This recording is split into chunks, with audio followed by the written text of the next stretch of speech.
10/8/2026 காலையில 8:30 மணி 8:30 மணி டு 9 மணி இடையில கோயம்புத்தூர்ல அமுதன் என்கிற 19 வயது தலித் இளைஞர் 20 பேர் கொண்ட கும்பலால் கொடூரமான முறையில அடித்து கொலை செய்யப்பட்டிருக்கிறார். இரும்பு ராடு, உருட்டுக்கட்டை, கத்தி, அருவா இதெல்லாம் தாக்கியது மட்டும் இல்லாம அந்த கும்பல் அந்த அமுதன் என்கிற அந்த இளைஞரை கீழே தள்ளி செருப்பு காலால் நெஞ்சில வந்து கொடூரமான மிதிச்சு ஒரு அப்பட்டமான ஒரு மோசமான ஒரு கும்பல் படுகொலை. காலையில 8:30 to 9 மணி வரை நடந்திருக்கு. தமிழ்நாட்டுல இந்த கும்பல் கலாச்சாரம் அதிகரிச்சிருக்கு, சட்ட ஒழுங்கு சந்திச்சிருக்குது. இது இரவு நேரத்தில் நடக்கல, காலையில் நடந்திருக்கு. இது படிக்கிற ஒரு பையன் 3ஆம் ஆண்டு ஒரு தனியார் கல்லூரியில படிக்கிற ஒரு பையன் அங்க படிச்சுட்டு இருந்திருக்கிறான். ஏன் இந்த கொலை நடந்தது அப்படின்னு பார்க்கும்போது இன்னைக்கு இந்த கொலையை திசை திருப்ப பாக்குறாங்க. ஸ்டேட் திசை திருப்பது அந்த கல்லூரி நிர்வாகம் திசை திருப்ப பாக்குறாங்கன்ற குற்றச்சாட்டு வைக்கிறேன். என்ன காரணம் அப்படின்னாக்க, ஒரு 2 நாளைக்கு முன்னாடி நேற்று முன்தினம் அந்த கல்லூரி நிர்வாகம் சார்பாக ஒரு பத்திரிகை சந்திப்பு நடத்தப்படுது. அதுல என்ன சொல்றாங்கன்னா, கொல்லப்பட்ட அமுதனும் அவனுடைய நண்பன் அஜிஸும் ஒரு சமையல்காரரை தாக்கிவிட்டதாக தான் ஒரு புகார். இவங்க 2 பேரும் பெற்றோர். என் அருகாமை உட்கார்ந்து இருக்கிறவங்க கொல்லப்பட்ட அமுதனுடைய பெற்றோர்கள். இவர் தந்தை கென்னடி, தாயார் சுமதி. இவங்க 2 பேரையும் வர சொல்றாங்க 22ஆம் தேதி. அதுக்கப்புறம் இவங்க 2 பேரும் 24ஆம் தேதி கல்லூரிக்கு போறாங்க. போன வேகத்துல உங்க பையன் வந்து சமையல்காரரை தாக்கிட்டாங்க அப்படின்னும் போது அமுதன் சொல்லியிருக்கிறாப்ல, நான் தாக்கியதாக இருந்தா சிசிடிவி கேமரா காட்டுங்க அப்படின்னும் போது அதுக்கப்புறம் கல்லூரி நிர்வாகம் சொல்லியிருக்காங்க, இல்ல இவன் தாக்கல, கூட இருந்திருக்கான், தாக்கியது வந்து அஜிஸ் தான். இதை அந்த சமையல்காரன் சொல்றாரு, என்ன வந்து இவன் தாக்கல, அஜிஸ் தான் தாக்குனாங்கன்னு. என்ன பிரச்சனை, அவங்க 2 பேரும் நண்பர்களா இருந்திருக்கிறாங்க. அப்ப நீ அஜிஸ் கூட பழகாத, அவனுக்கு கஞ்சா பழக்க வழக்கம் இருக்கு, போதையெல்லாம் இருக்குன்ற மாதிரி எல்லாம் போய் பேசியிருக்கிறாங்க. இதுக்கு இடையில இவங்க கிட்ட வந்து ஃபீஸ் ஸ்ட்ரக்சர் சொல்லியிருக்காங்க. நீங்க வந்து ஏற்கனவே பெண்டிங் ஃபீஸ் வந்து ஒரு 55,000 இருக்கு, டியூஷன் ஃபீஸ் 24,000 கட்டணும், 25,000 வந்துட்டு அட்டெண்டன்ஸ் ஃபீஸ் இருக்கு அப்படின்னும் போது இவங்களால இருந்த கையில இருந்த பணத்தை ஒரு 25,000 கொடுத்துட்டு வந்திருக்கிறாங்க. அப்ப என்ன கேட்டிருக்காங்கன்னா, அந்த 4 பேர் கொண்ட குழு, இவங்க 2 விசாரணை பண்ண குழு, இங்க கஞ்சா விற்கப்படுதுன்னு தெரியுது, யார் வந்து விற்கிறா, எப்படி கைமாறுது என்கிற விவரத்தை சொல்லு அப்படின்னு கேட்டிருக்காங்க. அமுதன் எல்லாத்தையும் சொல்லியிருக்காப்ல, பெயரோட சொல்லியிருக்காப்ல, பெயர் பட்டியலோட எப்படி கஞ்சா உள்ள கல்லூரிக்கு வருது, எப்படி விற்கப்படுது, யாரெல்லாம் வாங்குறா என்ற விவரத்தை சொல்லியிருக்கிறாப்ல. சொல்லி முடிஞ்ச உடனே உங்க தாயார் சுமதி அவர்கள் மகனை வந்து திட்டிருக்காங்க, எதுக்கு நீ சொல்ற, இதனால வந்து உனக்கு ஏதாவது உயிருக்கு ஆபத்துனா என்ன ஆயிருக்கு அப்படின்ற விவரத்தை சொல்லியிருக்காங்க. இது நடந்திருக்கு. 31ஆம் தேதி அகைன் மறுபடியும் இவங்க வரவழைச்சு கல்லூரி நிர்வாகம் இப்போ வந்து சமையல்காரங்களாம் போராட்டம் பண்றாங்க, பையனை ஒரு வாரம் நீங்க வச்சிருந்து அனுப்பி விடுங்கன்னு சொல்லி அனுப்பி விட்டுருக்காங்க. அதுக்கு இடையில தான் இந்த தம்பி ஒரு வாரம் கடந்து இங்க வரும்போது தான் அந்த ஹாஸ்டல்ல தங்க முடியாத நிலை, அதனாலதான் வெளியில அவர் தங்கியிருக்கிறாப்ல. தங்கின அந்த நேரத்துல தான் வந்து காலையில் 8:30 மணிக்கு அவரும் இந்த புகார்தாரக்கூடிய ஸ்டீமன் 2 பேரும் சேர்ந்து வரும்போது அந்த கும்பல் வந்து இந்த தாக்குதலை நடத்திருக்கு. கல்லூரி வளாகத்துக்குள்ள பைக்ல வச்சு ஏத்த வந்து அவனை தாக்கி, ஏற்கனவே அவனுடைய காலில் வந்து ராடு கட்டப்பட்டிருக்கு, அவனை வந்து கொடூரமான முறை அடிச்சிருக்காங்க. காலையில போலீஸ் சொல்ற போல அது 7 மணியோ 4 மணியோ கிடையாது. ஸ்டீமன் சம்பந்தப்பட்ட தம்பி பெற்றோர்கள் சொன்னது காலை 11 மணிக்கு உயிர் போயிடுச்சு. காலை 11 மணிக்கு உயிர் போயிடுச்சுன்னு இவங்க 2 பேரும் சொல்றாங்க.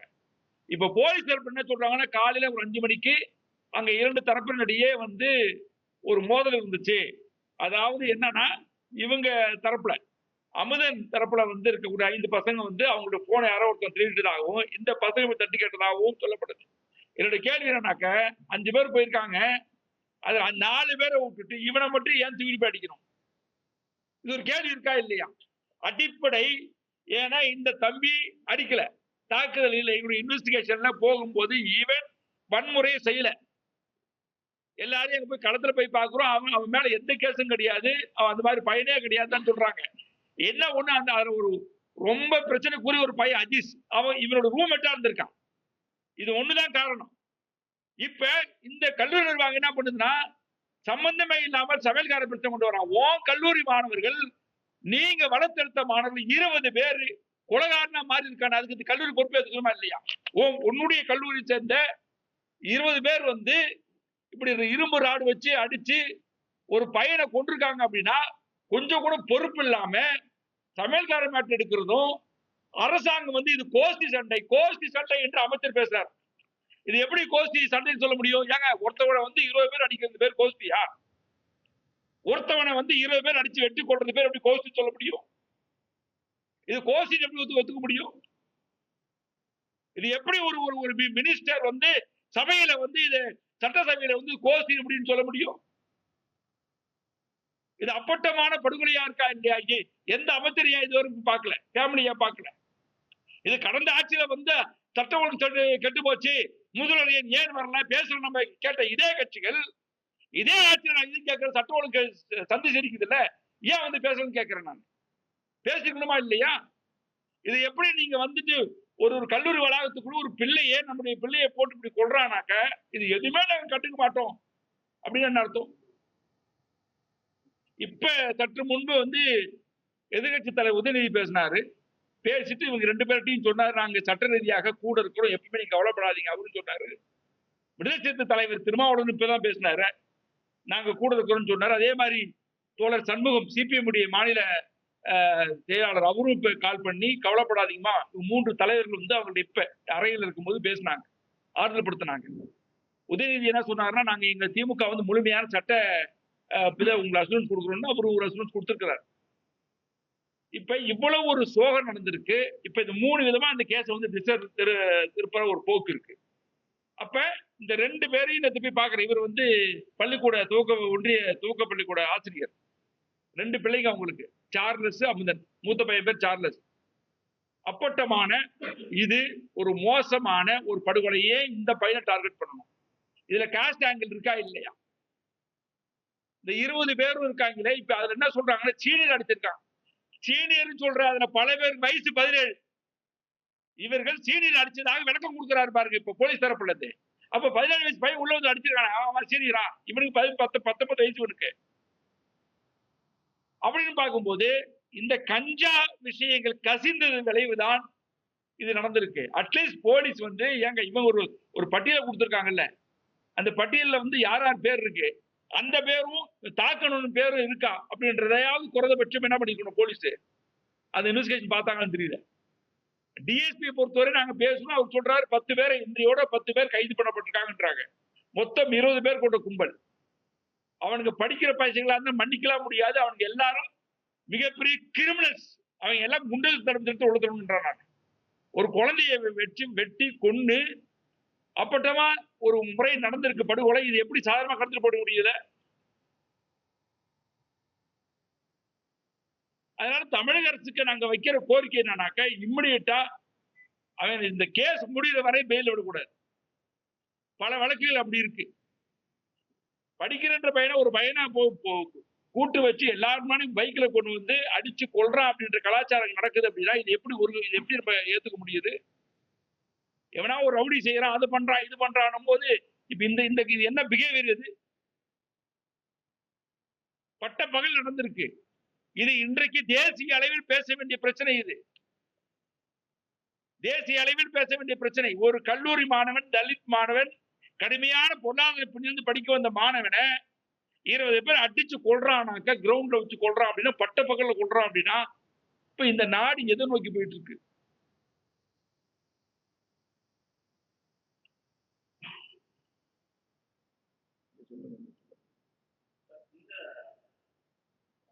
சொல்லுங்க சார்.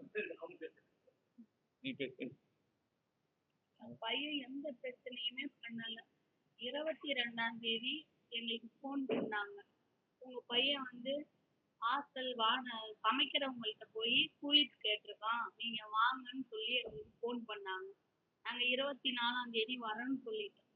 கூட இருக்கிற அந்த அஜித்ன்ற பையனும் இவனும் பண்ணியிருக்காங்கன்னு சொன்னாங்க. அவங்க 23ஆம் தேதி போயிருக்கிறாங்க.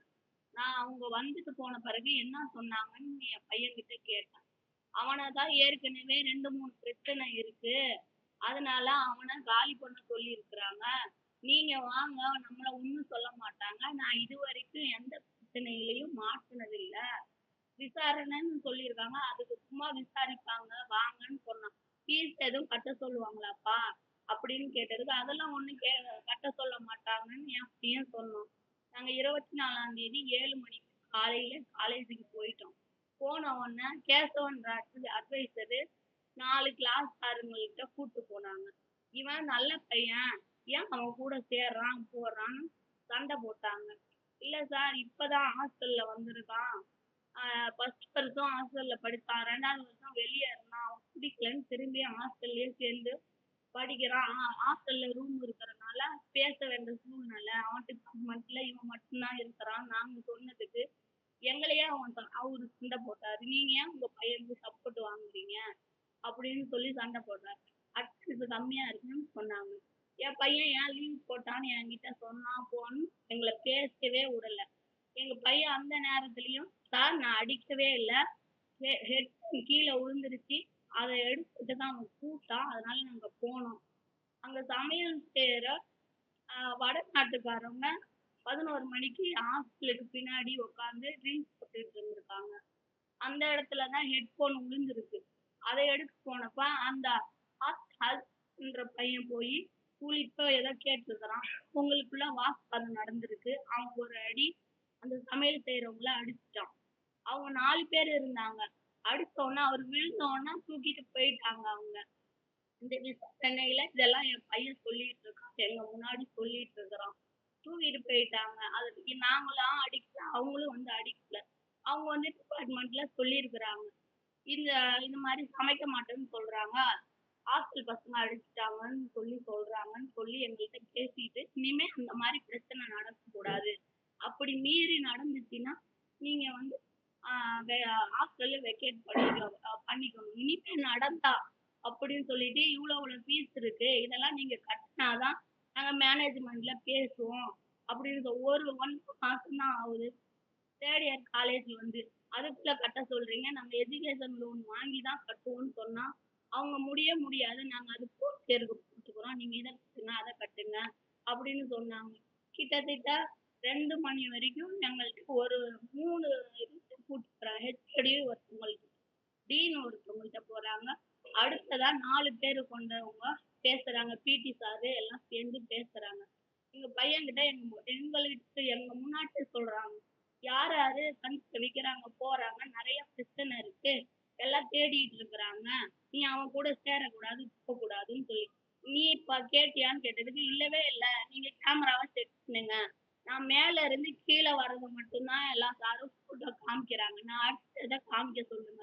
சமையல்காரங்க என் பையன் தைரியமா பேசுனான். நீ என்ன இவ்வளவு தைரியமா பேசுற அப்படின்னு சொல்லி, நீ நியூஸ் பண்ணலையா அப்படின்னு அவன் தைரியம் பேசுனா அவனை மிரட்டி அடக்குறாங்க. நீங்க வேணா கூட நான் செக் பண்ணுவேன்னு சொல்லி சொன்னாங்க. பண்ணுங்க, செக் பண்ணுங்கன்னு என் பையன் சொல்லி சொன்னான். பேசிட்டு இருக்கும்போது எங்களை வெளியே போக சொல்லிட்டாங்க. வெளியே போக சொல்லிட்டு யார் யார் என்ன பண்றான்னு சொல்லு, ஃபீஸ் கட்டிடு அப்படின்னு சொல்லிட்டு எல்லாத்தையும் எழுதி வாங்கிட்டாங்க. ஒரு 1/4 மணி நேரம் நாங்க வெளியே உட்காந்து கண்ணாடி இதுலதான் நாங்க பாக்குறோம். அப்பயும் சொல்றோம். வெளியில ஒரு சார் வந்தாரு. கேஸ் பண்ற சார் தான் கூட்டிட்டு போயிட்டு இருந்தாரு. அவர் வெளியே வந்தாரு. என்ன சார் ஒரு சின்ன பிரச்சனைக்கு 2 மணி நேரமா பேரண்ட்ஸ போட்டு இப்படி படிச்சு எடுக்கிறீங்க அப்படின்னு சொல்லிட்டு நான் கண்ணீர் விடுறேன். அந்த இடத்துல நான் கண்ணீர் விடுறேன். என் பையன் வெளியே வந்து, அம்மா நீ ஏன் இதெல்லாம் இது பண்ற, நம்ம தான் எந்த தப்பு செய்யல, நீ எதுக்கு அது பண்ற, கம்முனு வாயை மூடு அப்படின்னு சொல்லிட்டு எல்லாத்தையும் நான் சொல்லிட்டேம்மா அப்படின்னு சொல்லி. ஏப்பா சொன்ன, உனக்கு பிரச்சனை வரும்னு சொல்லி நானும் சொல்றேன், எங்க வீட்டுக்காரரும் சொல்றோம். அவங்க வந்து 4 பேரும் இந்த ரூமை விட்டு இந்த விஷயம் எங்கேயும் போவாதுன்னு சொன்னாங்க. நாங்க ஒரு 25,000 பணத்தை கட்டிட்டு அவன் ஹாஸ்டல்லே தான் இருக்கான். கட்டிட்டு அவங்க மேம் வருவாங்க பார்த்துட்டு போயிருன்னு சொன்னாங்க. 4:30 மணி வரைக்கும் அவங்க வரல. அதனால நாங்க கிளம்பிட்டோம். அங்கேதான் ஹாஸ்டல்ல இருக்கான். எந்த ஒரு எதுவுமே பண்ணவே இல்லை. பண்றவங்க பணம் கட்ட சொல்லுவாங்களா? 24ஆம் தேதி அவங்க பணம் கட்டியிருக்கோம். ஆர்டர் கொடுக்குறவங்க பணம் கட்ட சொல்லுவாங்களா? நாங்க போன பிறகு திங்கட்கிழமை அந்த அம்மா வந்திருக்கிறாங்க. இவங்க ஹாஸ்டல்ல இருந்துக்கங்க, எந்த இதுவும் இல்லை அப்படின்னு சொல்ற மாதிரி வந்தாங்களா? அந்த அஜித்ன்றவங்க உடனே ஃபீஸ கட்டுங்க, அத கட்டுங்கன்னு சொல்லி ரொம்ப டார்ச்சர் பண்றாங்க. என் பையன் ஏதாச்சும் ஒண்ணு பண்ணிட்டானா என்ன பண்றதுன்னு யாரோ ஒருத்தவங்க கிட்ட சொல்லியிருப்பாங்க. அவங்க அந்த நேரத்துல அந்த மேம் கிட்ட சொன்ன உடனே, அவங்கள திரும்பியும் வர சொல்லுங்க 31ஆம் தேதின்னு சொல்லிட்டாங்க. அவங்க அம்மா சொன்னனால தாம்மா பிரச்சனை. நமக்கு ஒண்ணும் பிரச்சனை இல்ல. நீங்க 31ஆம் தேதி சும்மா வந்துட்டு போயிருங்கன்னு சொன்னாங்க. நாங்க திரும்பியும் அவங்க சொன்ன டேட் கரெக்ட் போறோம். 10 மணிக்கு வந்துருவாங்கன்னு சொன்னாங்க. நாங்க ஒரு 10:30க்கெல்லாம் அங்க போயிட்டோம். ஆனா அவங்க வரவே இல்ல. அவரு டீன் சார் பேசினாரு ஸ்கூல் தான். அவரு கேட்கிறாரு, 50,000 நீங்க ஹாஸ்டல் ஃபீஸ் கட்டுங்கன்னு சொல்றாரு. 40,000 தான் கட்டியிருக்கீங்க. எங்களுக்கு கொஞ்சம் டைம் குடுங்கன்னு சொல்றோம். கேட்காதவங்க வெளிய அனுப்பிட்டு எப்படி ஃபீஸ் கட்ட சொல்லுவாங்க? சொல்லுங்க. அந்த அம்மா வந்து என் பையன்கிட்ட எதுவுமே சொல்லாம இருக்கும்போது, "நீ கூலி போயிட்டுருக்க வந்துட்டாங்க அவங்க சரஸ்வதி அம்மா 4 மணிக்கு வந்தாங்க. நாங்க அது வரைக்கும் வெயிட் பண்ணோம். 4 மணி 3:30 மணிக்கு வந்தாங்க. வந்து எங்கள ஒண்ணுமே சொல்லல. அவன் கூலி போயிட்டுருக்கான்." அப்படின்னு சொன்னாங்க. உடனே என் பையன், மேம் நான் கேட்கல. அவன் தான் கேட்டான். நான் கேட்கவும் இல்ல, அடிக்கவும் இல்ல அப்படின்னு என் பையன் சொன்னான். "நீ அவன் கூட போன?" அப்படின்னு என் பையன வந்து அவங்க திட்டுனாங்க. அடிச்சுக்கிறது என்ன? நீங்க 2 பேரும் அடிச்சுக்க வேண்டியது தானே! சமையல்காரவங்கள போய் ஏன் அடிச்சீங்க? அவங்க சமைக்க மாட்டேன்னு சொல்றாங்க. 1500 பேருக்கு சமைக்கணும்னு சொல்லிட்டு, அந்த அஜித்ன்ற பையன தான் திட்டிட்டு இருந்தாங்க. உங்க அப்பா வந்து சாராய கடையில வேலை செய்றான். அதனால தான் இப்படி இருக்காங்க. போடா நீ ஏற்கனவே உனக்கு ஹாஸ்டல்ல பிரச்சனை வந்துச்சு. ஒரு டைம் வார்ன் பண்ணி விட்டுட்டல. அப்படின்னு அவன தான் திட்டுனாங்க. எங்கள ஒண்ணுமே திட்டல. என்கிட்ட லாஸ்ட் என்ன பண்ணாங்க, "அம்மா நீ கூட்டிட்டு போ. இது வந்து 2வது முறையா நடக்குது. நீ 1 வாரம் கழிச்சு வந்து 11ஆம் தேதி விடு" அப்படின்னு சொன்னாங்க. பக்கத்துல ஒரு ஸ்டாஃப் வந்து என்ன சொன்னாங்கன்னா, "எனக்கு திங்கட்கிழமையிலேருந்து இன்டர்னல் நடக்குது" அப்படின்னு சொன்னாங்க. நானும் என் பையனும் இன்டர்னல் அட்டெண்ட் பண்ண விடுங்கன்னு சொல்லி கேட்டோம். அவங்க என்ன சொன்னாங்க, "நாங்க பார்த்துக்குறோம்னு" சொன்னாங்க. நானும் என் பையனும் திரும்பி 25,000, 30,000 இன்டர்னல் அட்டெண்ட் பண்ணல அப்படின்னு சொல்லுவாங்கன்னு சொல்லிட்டு நாங்க அட்டெண்ட் பண்றோம்னு சொல்லி சொன்னோம். அப்பன்னா நீங்க 1 வாரம் டைம் குடுங்கம்மா. பையன் காலுல பிளேட் இருக்கு. ஆப்ரேஷன் பண்ணிருக்குன்னு சொல்லி நாங்க கேட்டோம். வெளியில இருந்து வந்தா லேட் ஆகும் அப்படின்னு சொல்லி கேட்டதுக்கு, "இல்ல ஹாஸ்டல்ல வேணா நீங்க வெளியில இருந்து வேணா அட்டெண்ட் பண்ணுங்கன்னு" அவங்க சொன்னாங்க. சரி நாங்க அட்டெண்ட் பண்ணிக்கிறோம். நாங்க ஃப்ரெண்ட் ரூம்ல யார்ட்டயாச்சும் இருந்துக்கிறோம் அப்படின்னு சொல்லி நானும் எங்க பையனும் வந்தோம். சனி, ஞாயிறு ஹாஸ்டல்லயே தான் அவன் இருந்தான். திங்கட்கிழமை தான் அவங்க வந்து குடுப்பாங்க ஹாஸ்டலுக்கு. நான் வந்து இங்க இருந்தா தான் ரூம் பார்க்க முடியும் அப்படின்னு சொல்லிட்டு அங்க இருந்தான் அவன். திங்கட்கிழமை வந்து வெளியில அதுக்கப்புறம் இருந்தான். ஆனா அவனோட லக்கேஜ் ஃபுல்லா ஹாஸ்டல்ல தான் இருக்கு. நாங்க எந்த ஒரு இதுவுமே எங்க பையன் சஸ்பெண்ட் பண்ணிட்டாங்க. நாங்க கூட்டிட்டு போறோம்ன்னு எதுலயுமே எழுதி குடுக்கல. எதுக்கு அவ்வளோ பொய் பேசுறாங்கன்னு தெரியல. 2 லெட்டர் எழுதி வாங்குனாங்க. ஃபர்ஸ்ட் ஸ்டாஃப்ங்களே இந்தந்த டேட் கட்டுறேன் அப்படின்னு சொல்லி எழுதி வாங்குனாங்க. எங்க வீட்டுக்காரரு இதுக்கு மேல இது மாரி எந்த ஒரு பிரச்சனையும் நடக்காது. நான் இந்த ஃபீஸ் இவ்வளோ இவ்வளோ கட்டிர்றேன். என் பையன படிக்க அனுமதிங்க அப்படின்னு சொல்லிட்டு எழுதி குடுத்தாரு. 24ஆம் தேதி தான் எழுதி குடுத்தாரு. 31ஆம் தேதி திரும்பி நாங்க போயிட்டு வந்தோம். இவங்க என் பையன் எழுதி குடுத்தத வெளியே இப்படியே சொல்லிட்டாங்க. அத தெரிஞ்சு அவங்க காலேஜ்ல படிக்கிற 20 பசங்க தான் செஞ்சிருக்காங்க. அப்ப எப்படி காலேஜுக்கு சம்மந்தம் இல்லன்னு சொல்றாங்க? வேற பசங்க வந்து செஞ்சிருந்தா அப்ப அத சொல்லலாம். இவன் வந்து யார் யார் என்ன பண்றாங்கன்னு சொன்னனால, இந்த கஞ்சா விற்பனை செய்யறாங்கன்னு என் பையன் சொல்லிட்டனால, என் பையன் இன்னைக்கு உயிரோட இல்ல. 20 பேர் சேர்ந்து அடிச்சிருக்காங்க. அதுக்காண்டி என்னென்னமோ பொய் பேசுறாங்க. அவன் அத யூஸ் பண்ணியிருப்பான். இத யூஸ் பண்ணியிருப்பான்னு பொய்யான தகவல போடாதீங்க. நாங்க கள்ளக்குறிச்சியில என் பையன ஏகேடில 12வது வரைக்கும் படிக்க வச்சோம். என் பையன் மோசமானவன்னு ஒருத்தவங்கள்ட்டயாவது நீங்க ரிப்போர்ட் வாங்கிட்டு வந்துருங்க. என் பையன இப்படி கொன்னுட்டீங்க. இன்னும் நான் 5 லட்சம் பணம் கட்டுறேன். 10 லட்சம் பணம் கட்டுறேன். என் பையன மட்டும் உயிரோட குடுத்துருங்க. என் பையனுக்கு நடந்த மாதிரி எந்த பையனுக்கும் இனிமே நடக்கக்கூடாது. கஞ்சா இருக்கிறனால தான் அவன் அந்த அடி வாங்கியிருக்கான். நார்மலா அடிச்சிருந்தா கூட அடிச்சுட்டு விட்டுருப்பாங்க. என் பிள்ளைய கூட்டிட்டு போய் ஹாஸ்பிட்டல்ல வச்சு காப்பாத்தி கூட்டிட்டு வந்தேன். நான் எப்படியெல்லாம் என் புள்ளைய வளர்த்தேன். நான் படிக்கணும்னு அனுப்பி இப்படி கொன்னு போட்டுட்டான். காலேஜ் வந்து எங்களுக்கு சப்போர்ட்டா இருந்திருக்கணும். நம்ம காலேஜ்ல படிச்ச பையன் 20 பேத்தால இப்படி வெட்டி கொன்னு போட்டுருக்காங்கன்னு எங்களுக்கு சப்போர்ட் பண்ணியிருக்கணும் அவங்க. 5 மணிக்கு ஃபோன் பண்றாங்க. 5 மணிக்கு ஃபோன் பண்ணி உங்க பையன் சூசைட் பண்ணிக்கிட்டான்னு சொல்லி தகவல அவங்க தான் முதல்ல சொல்றாங்க. எஃப்ஐஆர் இதுல ஸ்ரீமன் வந்து நாங்க காலேஜ் போற வழியில இப்படி செஞ்சுட்டாங்கன்னு சொல்றாங்க. காலேஜ் சஸ்பெண்ட் பண்ணவங்கள எப்படி நாங்க காலேஜுக்கு போறோம்னு எப்படி அவன் சொல்லுவான்? ஏன் இப்படி பொய் பேசுறீங்க? ஒரு சமையல்காரங்க வந்து பசங்க வெளிய 11 மணிக்கு வந்தா எங்க போறாங்கன்னு அவங்க கேட்பாங்களா? யார் கேட்பாங்க? ஹாஸ்டல் வார்டன் தானே கேட்கணும். அதுவும் அவர் வந்து இவங்க இந்திக்காரவங்க. அவங்களுக்கு தமிழும் கொஞ்சம் கொஞ்சம் தான் தெரியும். அவங்க வந்து ஸ்டூடெண்ட்ஸ் கேள்வி கேட்க முடியுமா? அவங்க வேலை சமையல் செய்யற வேலை தானே. ஏன் இப்படி மாத்தி பேசுறீங்க? என் பையனுக்கு காலேஜ் சப்போர்ட் பண்ணா என்ன தப்பு? உங்க காலேஜ் பேரு மட்டும்தான் பாக்குறீங்களா? என் புள்ள துடிச்சு செத்துருக்கான். எதெல்லாம் ஆடை எடுத்துட்டு போய் கத்தியோட பின்புறம் வச்சு நெஞ்சில குத்தி குத்தி சாவடிச்சிருக்கு. என் புள்ள செத்த மாதிரி இனிமே எந்த பிள்ளையும் சாப்பிடாது. இதுதான் நடந்தது. அவங்க பொய்யான தகவலை சொல்றாங்க. 15 நாள் சஸ்பெண்ட் பண்ணிட்டுன்னு இவ்வளோ பொய் சொல்றாங்க.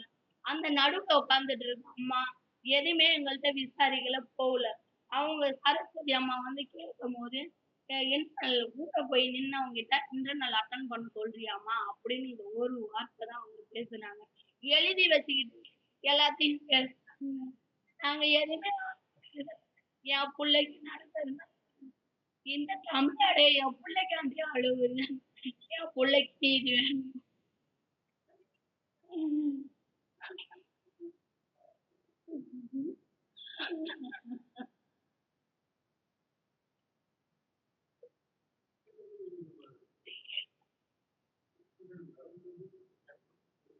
இல்ல வெளியில சார், வெளியில.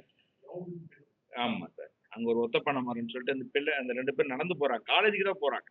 காலேஜுக்கு தான் காலையில கிளம்பி போறாங்க. வழியில தான் மறைச்சது நடந்திருக்கு. படிக்கிறதான் 20 பேர் பண்ணியிருக்காரு. 20 பேர்.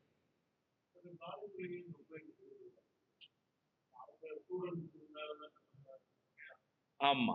அதான் அது காலேஜை பொறுத்தவரை வந்து இது அவங்க தப்பிக்க பார்த்திருக்காங்க. முழுக்க முழுக்க இது கூட இப்ப 2 விஷயம் நடந்திருக்கு. அங்க கஞ்சா இருக்குன்ற ஒரு விஷயம் வந்திருக்கு. 1 அரசியல் ரீதியாக கஞ்சா பள்ளிக்கூடங்கள்ல விற்கப்படுதுன்றதும் இன்னைக்கு அது வந்து பொலிட்டிசைஸா எல்லாரும் கண்டிக்கிறோம். 1 ஏற்கனவே ரொம்ப நாளா அது இருக்கு தமிழ்நாட்டுல. இப்போ வந்து ரொம்ப அதிகரிச்சு இருக்குன்றத நம்ம சொல்றோம். இப்ப அவங்க என்ன பண்றாங்கன்னா இது வெளில தெரியக்கூடாதுன்றதுக்காக தான் இப்படி ஒரு சமையல்காரர் மேட்டர் சம்பந்தமே இல்லாத மேட்டர். அவங்க அன்னைக்கு ஒரு பிரஸ் கான்ஃபரன்ஸ் நடத்தி சம்மந்தமே இல்லாம பேசியிருக்காங்க. அந்த பசங்க உங்க கல்லூரி பசங்க 2 வீலர்ல வந்து அடிச்சு கொண்டிருக்காங்க. இன்னொரு பக்கம் கூடுதலானாக்கா அந்த பசங்க அனைவரும் அன்னைக்கு போதையில தான் இருந்திருக்காங்க. போதையில தான் இருந்திருக்காங்க. போலீஸ் தான் வந்து எங்களுக்கு வந்து அப்ப என்ன பிரச்சனைனாக்க கஞ்சா எழுதி கொடுத்திருக்கான். இவங்க கஞ்சா இல்லைன்றாங்க. வந்த பையன் கஞ்சா போட்டு வந்து பண்ணிருக்கான். அந்த காலேஜ்ல படிக்கிறாங்க. உங்களுக்கு சம்பந்தம் இல்லாம போகும்.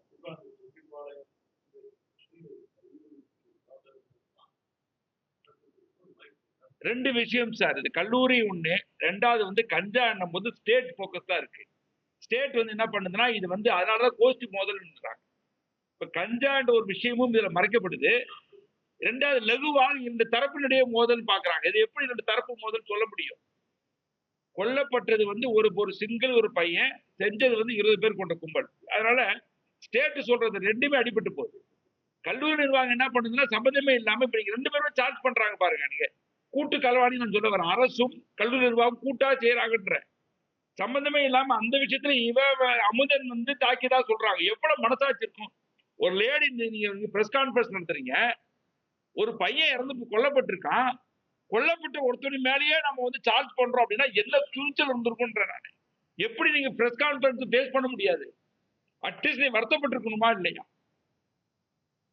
அப்ப அந்த 20 பேர் யாருன்னு ஒரு கேள்வி இருக்குல்ல. அது ஏன் நீங்க ஒழுங்கா சொல்லல? அந்த 20 பேரும் எங்க கல்லூரியில் படிக்கிற பசங்க தான்.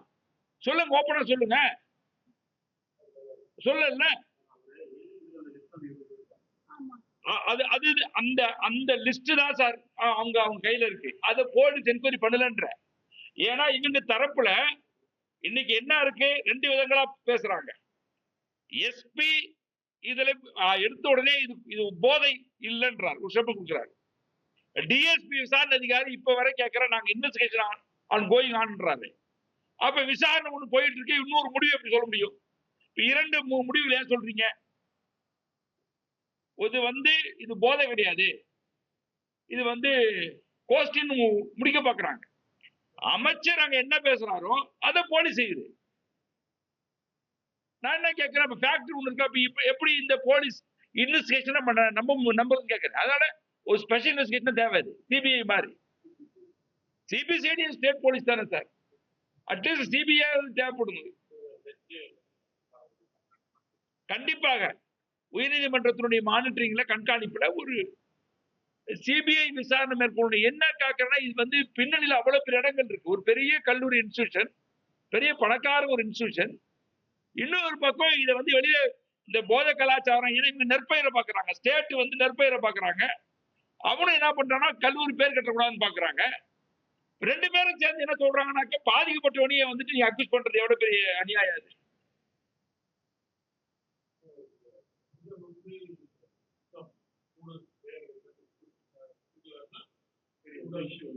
வந்திருக்காது.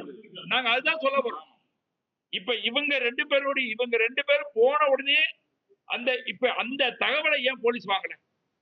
இரண்டாவது, கல்வி நிர்வாகம் சஸ்பெண்ட் சொல்லிருக்காங்கல்ல, சஸ்பெண்ட் பண்ணதை இவங்க 2 பேரும் கைது வாங்கியிருப்பாங்கல்ல, இல்ல பையன் கைது அப்படி ஒரு ஒண்ணு காட்ட சொல்லுங்க. நோட்டீஸ் போடல, ஒட்டலைங்க. இவங்க கிட்ட 31ஆம் தேதி கூட இங்க ஒரு பிரச்சனையா இருக்கு, ஒரு 10 நாள் பையனை வீட்டுல வச்சு கூட்டு வாங்கன்றாங்க. அப்ப இன்னொன்னு சொல்றாங்க, சஸ்பெண்ட் பண்றவங்க எப்படி வந்து பணம், அவன் கேட்கிற லாஜிக்கான கேள்வி தானே. சஸ்பெண்ட் ஒண்ணு சொல்ற, ஆனா 1.5 லட்சம் பணத்தை நீ போட்டு 1.5 லட்சம் கட்டுன்ற, அதுக்கப்புறம் நீங்களே சொல்றீங்க ஒரு வாரம் கழிச்சு வாங்கன்றீங்க. அபிஷியலா கிடையாது, அங்க எதுவுமே நடக்கல.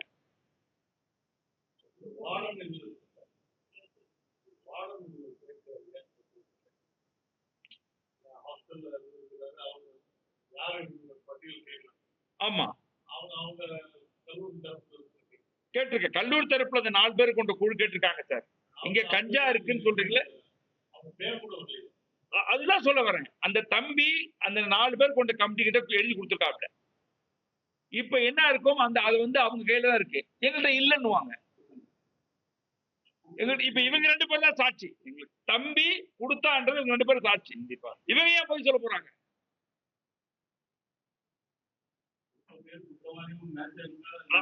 அதுதான் நான் சொல்றேன். நீங்க 2 பேரும் அங்க போய் நீங்க ஏன் இன்வெஸ்டிகேட் பண்ணல? கல்லூரி நிர்வாகத்துக்குள்ள ஏன் நீங்க வந்து அப்ப உங்களுக்கு என்ன எது இடிக்குது உங்களை? ஏன் உங்க கல்லூரி பசங்க எல்லாம் பண்ணிருக்கானுங்க, நீங்களும் விசாரணைக்கு வரீங்க.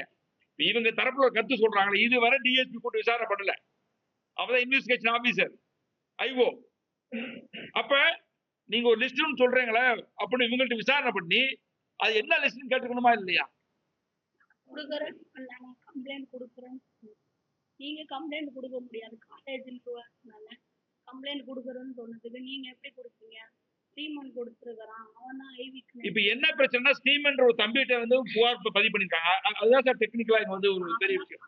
ஸ்ரீமன் வந்து ஒரு நான் தலித் பையன், கன்னியாகுமரி தம்பி. அந்த தம்பி இப்ப அவர் தான் புகார்தாரா வர்றாரு. புகார்தாரா வர்றவர் எப்படி கடைசி வரை தம்பி நிப்பாருன்னு கேள்வி இருக்கு. கம்ப்ளைண்ட் எடுத்துக்கலாம் சொல்ல வரேன். நீங்க ஐ விட்னஸ் இல்ல. இப்ப என்னவா பண்ணுவாங்கன்னா, ஸ்டேட்மெண்ட்டை ரெக்கார்ட் பண்ணுவாங்க, அவ்வளவுதான். நாளை பின்ன வந்து இவங்களுடைய ஸ்டேட்மெண்ட்டை வந்து கோர்ட்ல வரும்போது இவங்களை விட்னஸா போட்டு வேணா கொண்டு வர பார்ப்பாங்க. நான் எதுவுமே சொல்லாம வாங்கிட்டு போகணுமான்னு நான் அவர்கிட்ட கேட்டேன். உங்க பிள்ளைக்கு நடந்தது நாங்க கைது பண்ணிருக்கோம், 4 பேரோ 6 பேரோ கைது பண்ணிருக்கோம், விரைவில் நாங்க எல்லாத்தையும் கைது பண்ணிடுவோம், நாங்க பாத்துக்கிறோம், விடமாட்டோம். அவங்க எங்கள்கிட்ட நான் என்ன பேசணும் அதுதான் போய் சாருக்கிட்ட முதல்ல சொன்னேன். சொன்ன உடனே எல்லாத்தையும் விசாரிச்சுட்டு ஒரு முதல் சொன்ன வார்த்தை, அமுதனை விசாரிச்ச வரைக்கும் நல்ல விதமா தான் சொல்றாங்கன்னு சொன்ன உடனே இந்த வார்த்தை சொன்னதுக்கு உங்க வாயில போறது, என் பிள்ளைய என்ன சொல்லிடுவாங்கன்னு வந்தேன் சார் அப்படின்னு சொல்லி சொன்னேன். இல்ல இது வந்து நான் விசாரிச்சதுல இவங்க 5 மணிக்கு அடிச்சிருக்காங்க, அதுக்கு பதிலுக்கும் அவங்க வந்து அடிச்சிருக்காங்கன்னு எங்களுக்கு சார் சொன்னாங்க. இந்த 9:30 இருந்து மதியம் 1:30 மணி வரை இந்த கான்வர்சேஷன்ல இந்த ஹாஸ்டல் வார்டன் பத்தின அந்த சமையல்காரர் தாக்குனதை பத்தி நடந்த கான்வர்சேஷன் வெறும் 10 நிமிஷம் தான். அதை தாண்டி நடந்த உரையாடல் எல்லாம் போதை சம்பந்தமா தான். போதை சம்பந்தமாகவும் அங்க நடந்த அந்த டியூஷன் ஃபீஸ் கட்டிங் 1.5 லட்சம் இதுதான் அதிகமா போக்கஸ் நடந்திருக்கு. டியூஷன் ஃபீஸ் ஒண்ணு போதை பத்தி. இது வந்து சடங்குக்காக கேட்டிருக்காங்க. 2 மணி நேரத்துல பணத்தை கட்டுங்க அப்படிங்க. இல்லைங்க, நான் போய் வீட்டுக்கு போயிட்டு ரெடி பண்ணி தான் நான் கட்ட முடியும் அப்படின்னு நான் சொல்றேன்.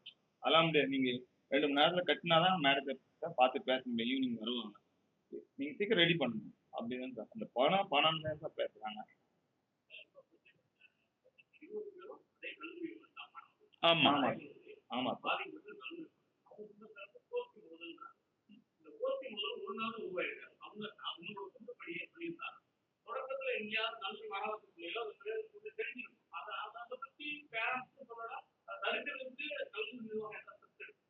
இல்ல அதுதான் சார் அவங்க என்ன இப்ப கதையை கட்டுறாங்கன்னா அதுதான். இன்னைக்கு மார்னிங் வந்து ஏதோ ஒரு செல்போன் யாரோ அமுதன் தரப்புல உள்ள ஒரு தம்பிகள்ல ஒரு 5-6 பேர்ல இருப்பாங்களா, இவங்கள இருந்து யாரோ அந்த பசங்க செல்போன் எடுத்ததாகவும் இது விசாரிப்பு பண்ண எடுத்து 2 தரப்பு கடை வாக்குவாதம் நடந்திருப்பதாக ஒரு கதையை இப்ப கட்டுறாங்க.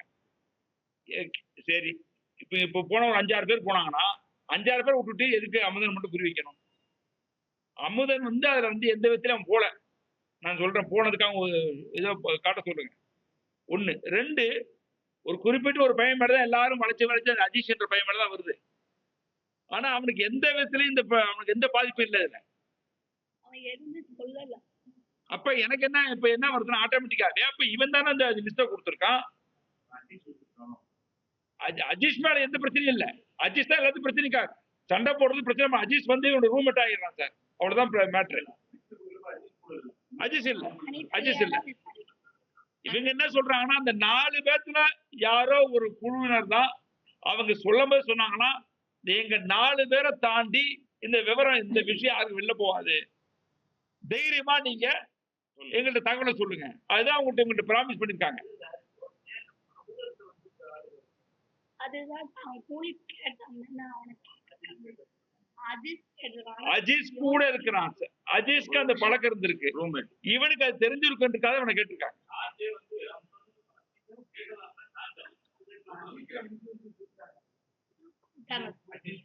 அஜீஷ வந்து இந்த மாதிரி எல்லாம் கேட்கல. அவன்கிட்ட வந்து யாருன்னு அஜீஷ கேட்கல. அஜீஷ கூப்பிட்டு வந்து நீ சமையல்காரன் அடிச்சியான்றது. ஏன்னா நேரடியா அஜீஷ் மட்டும் சமையல்காரன் நடிச்சிருக்கான். அதனாலதான் அந்த அதோட நிறுத்திக்கிட்டாங்க. நிறுத்திட்டு அதே மாதிரி ஃபீஸ் ஸ்ட்ரக்சர் அங்க பேசியிருக்காங்க. இவங்கள சும்மா கூட இருந்தான்றதுக்காக இந்த சமையல்காரன் தாக்குனத வந்து ஒரு பேருக்கு கேட்டுட்டு இவன் மூலமா தான் அந்த தகவலை எல்லாம் வாங்கணும். அஜீஷ் எதுவும் சொல்லல. இல்ல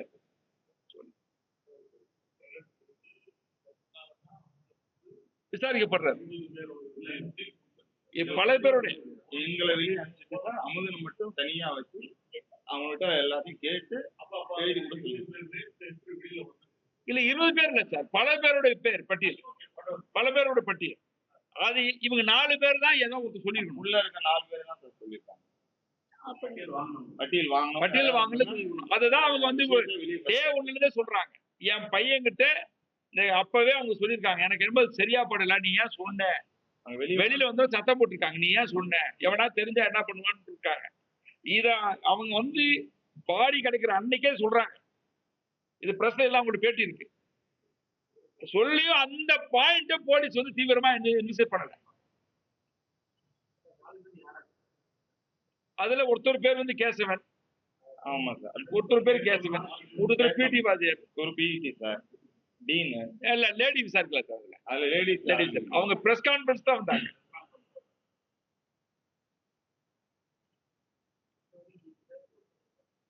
டீன் சார் இருந்தாங்க, பிஇடி கேசவன் சார், இன்னும் ஒருத்தர் கூட இருந்தாரு. 4 பேர்.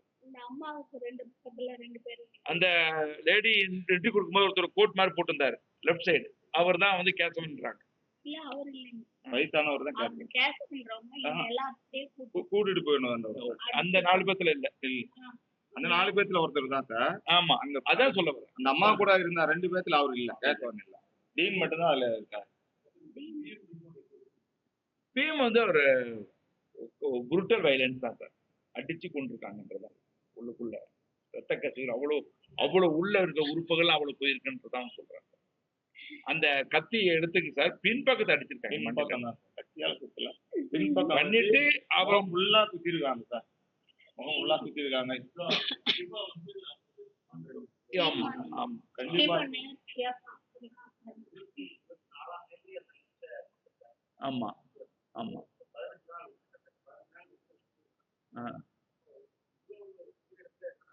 31ஆம் தேதி வரைக்குமே ஹாஸ்டல்ல தான் இருக்கும். ஹாஸ்டல்ல தான் இருக்காங்க திரும்பி நாங்க சார். 24ஆம் தேதி சஸ்பெண்ட் சொன்னீங்கன்னா 31ஆம் தேதி வரை எப்படி நீங்க ஹாஸ்டல் வச்சிருப்பீங்க? இல்ல இல்ல கேம்பஸ் குள்ள தான் இருக்கு. இல்ல அதுக்கப்புறம் தான் என்ன சொல்றாங்கன்னா ஒரு சார்ஜ் சார் இல்ல என்னன்னா அந்த அஜீஸோட தாயார் சொல்றாங்க நீங்க ரொம்ப ஃபீஸ் கேட்கறதுனால என் பையன் அஜீஸ் வந்து தற்கொலைக்கு முயற்சி பண்றான், நீங்க தான் காரணம்ன்றாங்க. வேற வழி இல்லாம என்ன பண்றாங்கன்னா அஜீஸ் கூட இவனும் அன்னைக்கு விசாரணைக்கு சம்பந்தம் ரெண்டு பேரும் திருப்பி 31 அகைன் கூப்பிடுறாங்க. கூப்பிட்டுட்டு உங்களுக்கு ஒரு வாரம் நீங்க அவனுக்கு வெளில கூட்டு போயிடுங்கன்றாங்க. சஸ்பென்ஷன்ற வார்த்தையை பேசவே இல்லை அவங்க அப்படின்றாங்க. இல்லன்றா நாங்க சார்ஜ் பண்றோம் சார். நீங்க 24ஆம் தேதி சஸ்பெண்ட் பண்றீங்க அப்படின்னா 31ஆம் தேதி வரை எப்படி சார் நீங்க வந்து அந்த ஹாஸ்டல்ல தங்கறதுக்கு அனுமதி கொடுத்துருப்பீங்க? காலேஜும் போயிட்டு வந்திருக்காங்க. போயிட்டு தான் வந்திருக்காங்க. 24ஆம் தேதி அந்த அட்டெண்டன்ஸ் எடுக்க சொல்லுங்க. ஹாஸ்டல் அட்டெண்டன்ஸ் இருக்கும், அவன் சைன் இருக்கும். இதை இன்வெஸ்டிகேட் பண்ணிக்கலாம்ல.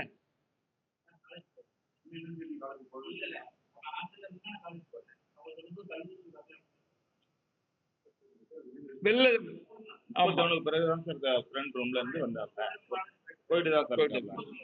அதுலயும் வெளியில போனோம்னா புதன்கிழமை போய் ஒரு இன்டர்னல் அட்டெண்ட் பண்ணிட்டோம். ஒரு இன்டர்னல் எக்ஸாம் அட்டெண்ட் பண்ணிட்டு நாங்க வந்துருங்கப்பான்னு சொன்னா இவங்க ரொம்ப அலக்கடிக்கிறாங்க. திரும்பி 50,000 எப்படி ஒட்டுதான் கட்டுறது, நான் வெளியில ரூம் பார்த்து இருந்துக்கிறேன், 15ஆம் தேதி ரூம் காலி ஆகுது அப்படின்னு.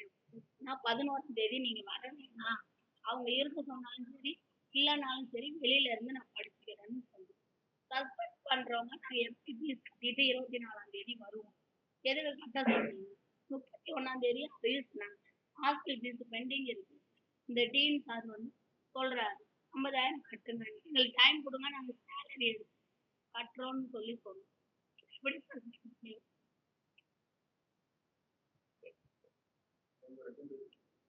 சார் ரெக்கமெண்டேஷன்ஸ் வந்து அதான் சார். அவங்க அந்த பயலுக்கு 20 பேருமே குண்டாஸ்ல போடணும்.